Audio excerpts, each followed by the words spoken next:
What up, though, y'all? It's Chris. Appreciate you connecting with me while I'm out here getting these 10,000 steps in for the day. And of course, we got to jump on Shannon Sharpe again because he is still in the news. Details of his situation still coming out. It looks like he's going to be stepping away from ESPN for a bit. I'm not surprised by this. I'm surprised he's voluntarily stepping away instead of being fired. Well, actually, it may not be voluntary.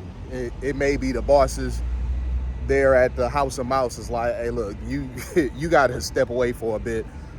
You know, all this drama you got going on, it's just going to bring too much heat on us. It's going to make all the comments on First Take videos are just going to be a circus. Everything going to be about you. So you gotta go away for a little bit. He's supposed to be coming back in time for football preseason. We'll see about that, depending on what happens with this.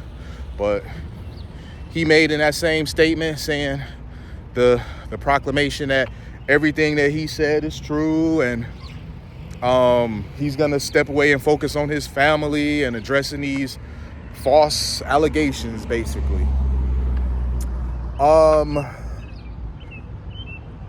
A couple reports have come out that I thought were interesting to this whole thing.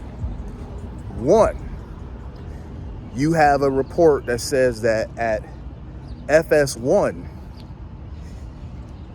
he had a situation there with choking a production assistant that resulted in them settling with her for a few $100,000. So there was never any report filed. They settled that. Now, his camp has not denied that something happened. Instead, they put a spin on it. They said, oh, there was no physical thing with him. There was some sort of, basically categorizing it as, oh, it was some light play, light horseplay, if you will. And they ended up settling it internally, taking care of it internally. So they didn't outright deny that something happened there with him and a female colleague. They basically tried to downplay it. They put a PR spin on it. I thought that was very interesting. So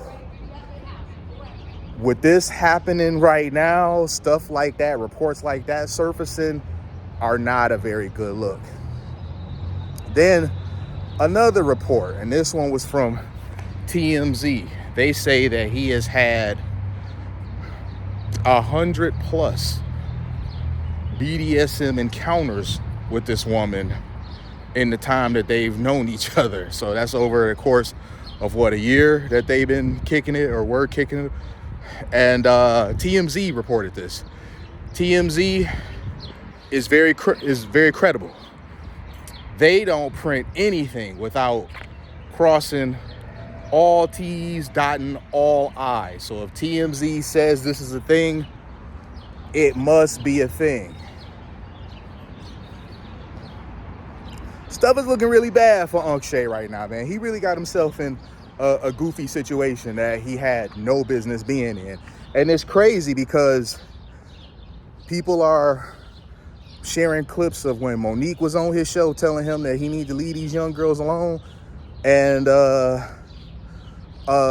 what's his name? That one comedian that played Ashy Larry. I think there's some clip of him talking about him dating a younger woman, a woman that was in her 20s. And look what he doing. He was screwing a 19-year-old. Man, I swear, mofos always on some do as I say, not as I do type of time. But the young lady, because she's the quote-unquote victim, she's not getting enough criticisms for her part in this. Because she's really not a victim. She's the plaintiff, but she's really not a victim. We see that. Based on the TMZ report of she done had over 100 BDSM encounters with him, this is you going back willingly. You don't get abused and then go back for more. You done went 100 times. Clearly, whatever ass whooping you was getting from him, you was loving it. All right, the dude was giving you a pumping and a pounding. You were absolutely loving it, because I've never given a woman a bad lay and she came back. All right, I've had plenty of women that I gave them the business and they was like, oh my God, I love it. No man's ever did me like that, all that. But if you don't do them right, money or not, they not coming back. They definitely ain't coming back 100+ times. So she's not a victim. She's just a plaintiff in what does appear to be a shakedown. But man, listen, I was thinking about this. What about the father, man? For real. I've said this before. It's tough being a father of a daughter, because this is nightmare fuel. If you are a father and you hearing audio logs of this man talking to your daughter this way, and you seeing text messages of her talking about put a big black baby in me and abuse me, daddy, like, that's gotta really just, I'm telling you, man, these girls out here, they don't think of their father at all. If they do, they don't care, or their mission is just to put him in an early damn grave. Shay Sharpe is in what, his early 50s? She 20. Chances are, more likely than not, he is older than her father.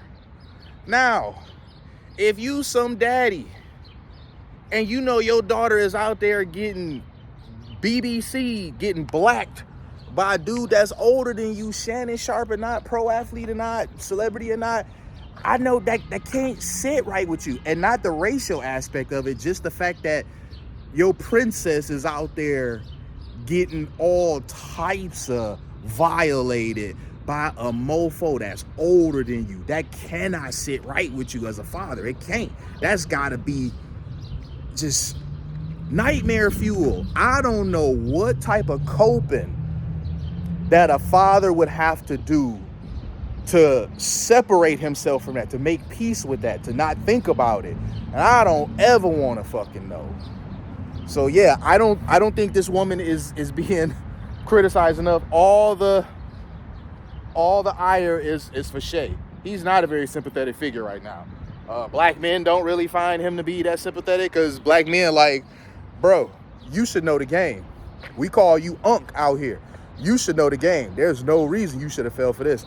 Black women most certainly do not find him sympathetic. Hey, we already talked about sisters. Sisters is not having no sympathy for Unc Shay at all. White men don't have sympathy for him. White women don't have sympathy for him. Like, he's just not really a sympathetic figure right now, because universally everybody like, okay, we see it's a shakedown, but why you in this though? Like, there is no way that a guy as seasoned as you are should have gotten fleeced this effectively by a 20-year-old. It just, no. Somebody that you 2.5 times they damn age, there's no reason they should have been able to get you to this degree. So there you have it, man. All these reports have been put out. Everybody driving into this man's business. I've been reporting it because, I like Shannon Sharpe. I liked him as a football wide.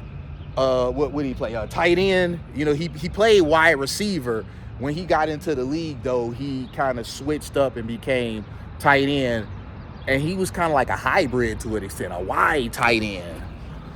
But yeah, I've always liked him. I've always rooted for him. When his tenure with FS1 was coming to an end, initially I was tuning in for Skip.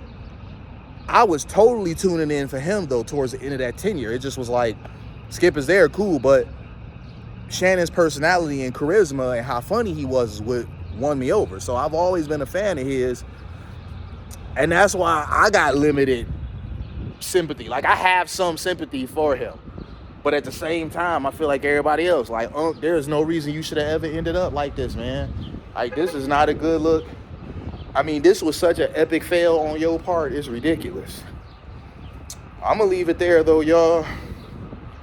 I appreciate you guys coming out here with me. Like, this is probably the last video for today, so if you listen this far, thank you. You may have noticed I'm testing some different resolutions and frame rates. Give me a little feedback on what you think about that. I'll holler at y'all soon. Peace.